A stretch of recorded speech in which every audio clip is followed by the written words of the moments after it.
ஃபுல்லாக காலேஜ் போகிறதுனால என்னோடய ரொட்டீன் ரொம்பவே சீக்கிரமாக ஸ்டார்ட் ஆகிடும். அதனால் எனக்கு தூங்கவே சரியாக டைம் கிடைக்காது. வீக்கெண்டில் தூங்கி எழுந்திரிச்சிக்கலான்னு பார்த்தா எனக்கு லீவ் விட்டுறது என்றைக்கோ ஒரு சாட்டர்டே தான். அந்த சாட்டர்டே என்றைக்குன்னு பார்த்து புரட்டாசி சனிக்கிழமை வந்துருச்சு.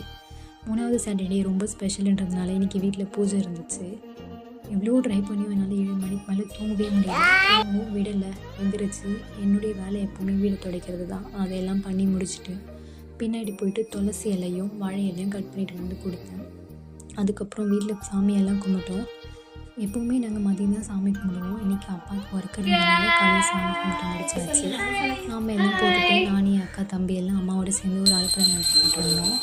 மதியம் ஃபுல்லாக சும்மா தான் படுத்துட்டு இருந்தோம். ஈவினிங் போல் நல்ல கிளைமேட் மாதிரி சில்லுன்னு ஆகிட்டு மழையெல்லாம் வந்துட்டு இருந்துச்சு. கோவில் கிளம்பலான்னு போனோம். லேட் ஆகிடுச்சு. நான் கோவில் போகிறது அங்கே போடுற புளியோதரைக்காக தான். லேட்டாக போனதுனால அதுவும் கிடைக்கல. என்ன பண்ணுறது, ஒரே வருத்தம் தான். மனசை தேற்றிக்கிட்டு பரதநாட்டியம் எல்லாம் பார்த்துட்டு வந்தாச்சு.